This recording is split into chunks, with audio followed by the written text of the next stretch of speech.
And this is the astrological forecast for the sign of Sagittarius for the whole of 2020.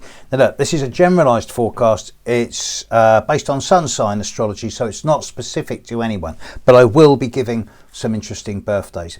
For almost all of you, for 90% of you, this is a year where you can effectively step below the radar screen and stay out of the way. You shouldn't have too many difficulties. The vast majority of you, 90% of you, should find that this year is a year where, as long as you don't stick your head above the parapet, you should feel that you can get on without too much hustle. Now let's get a few of the basics out of the way. The Sagittarius new moon on the 14th of December 2020 is actually a pretty much total eclipse of the sun. I don't quite know where it's going to shine on, but it's going to hit a lot of you. So for those of you born around the 13th, 14th, 15th of December, normally because it's a new moon, I'd be saying, well, it's a great time to be starting something new. But because it's an eclipse, I would suggest that for those of you born around the 13th, 14th, 15th of December, that it's a time of relative caution around your birthday. And there's no need to go to extremes at this time. I'd much rather you had a quieter time, staying at home or staying in the background rather than pushing yourself too much into the outside world. The Sagittarius full moon on the 5th of June this year is also, it's a partial eclipse. It's a weak partial eclipse. I doubt if you'll see that much of it. It's taking place at 15.5 degrees of Sagittarius. It's particularly affecting those of you born around the 6th, 7th, 8th of December. Problem is that this full moon in Sagittarius on the 5th of June is exactly squaring Mars. So this is going to be causing a few problems to those of you born around the 6th, 7th, 8th of December. And you may find around this Sagittarius full moon on the 5th of June that you become a lot more easily irritated, frustrated, impatient, accident prone or clumsy.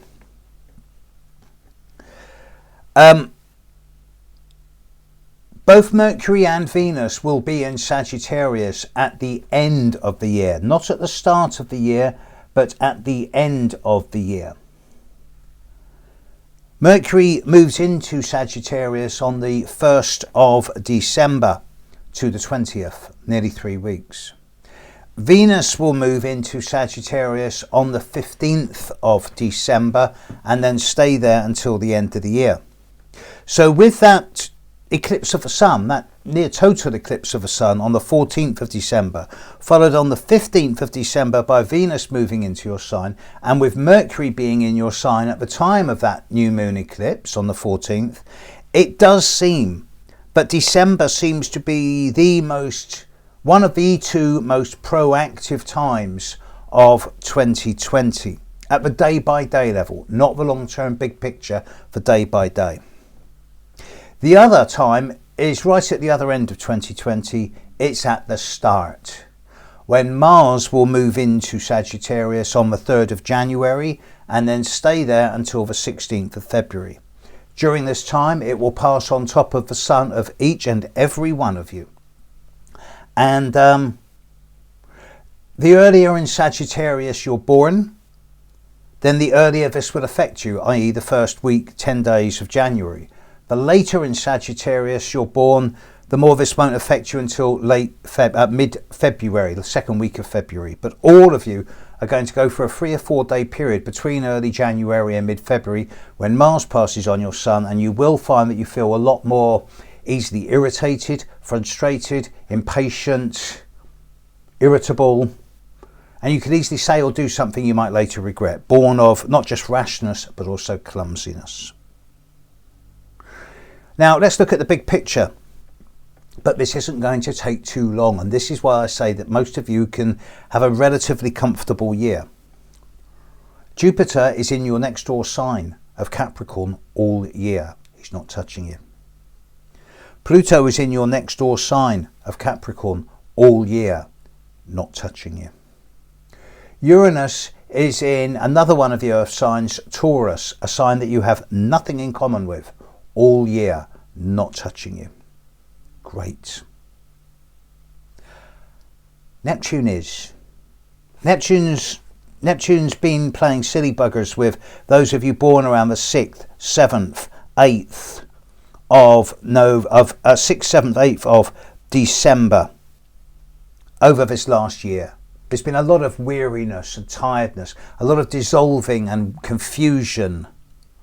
Things have been slipping through your fingers like sand and water. The more you've tried to hang on to them, the more they've slipped away. And now Neptune's getting ready to move on. In the next month or two, through to mid-February, Neptune is still affecting those of you born around the 8th, maybe the 9th of December. But this is the finale of stuff that's been brewing over the last year or two. However, from mid-late February onwards, Neptune begins to really dance with those of you born around the 10th, 11th and 12th of December.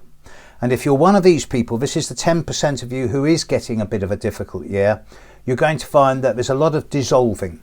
The more you try and hang on to people, situations, environments, particularly from the past, the more they're going to slip between your fingers like sand and water. There's a sense of dissolving. And if you're one of these people born from the 10th to the 12th of December, you're going to have a year of relative fatigue, weariness, tiredness. This is not illness, disease or infection unless there's already other contributory factors which indicate this. But just on its own, Neptune will bring fatigue where you think you're ill but you're not. You may feel less energized. If you're normally running on 95 to 98% energy, then in 2020 you're only going to be running on 90%. So it's not a good year for doing marathons, pushing yourself too hard, or doing anything that requires a great deal of physical effort. Instead, once every 2 or 3 months is a good case for throwing a sickie, having a long hot bath and then going to bed for the day. Or taking a day off and just going walking in nature, or even better on the beach, because that little bit of water, that little bit of land where the sea and the sand join, there's something magical there. And when Neptune's squaring your sun, you can really appreciate the solace that you find in that kind of liminal space where the sand and the sea join. So if you're one of those people born from the 10th to the 12th of December, it's not going to be that easy a year for you. Which brings me to the positive side of this. Now, Saturn is going to spend most of the year in Capricorn, but there's going to be a time from late March through to early July when Saturn's going to be dipping his nose into Aquarius, and then again over from December onwards. And those of you born at the very start of Sagittarius, i.e. the 22nd, the 23rd of November, you should find that from perhaps April onwards through to April, May, June, and then from December onwards, that you're in a much better position to slowly, steadily, gradually bring a degree of structure and boundary into your work, that you'll be seen as someone who can handle responsibility and authority without it being onerous. And as a result, you should find that you're able to get ahead. Now, this is only those of you born in the first couple of days of Sagittarius. In 2021, both Jupiter and Saturn are going to be working much better with you than they are in 2020. And then we're going to be talking about significant growth, both community-wise and financially wise. But that's 2021. 2020, for the vast majority of you, is a year of staying below the radar screen and not getting too involved in what's going on the grounds that how can you help anyone else if you're not in good working order yourself? Putting yourself first is not selfishness, it's self-enlightened interest. So of course, reach out and help others if you can. And there's going to be a lot of people out there who will need help, especially in the first few months of 2020, but not at a cost to yourself. Be selective. 2020 is not a bad time for the vast majority of you. So a big thank you to all of those Sagittarians who have helped me, particularly with the donations over this last year, because it's people like you who keep people like me going. Thank you.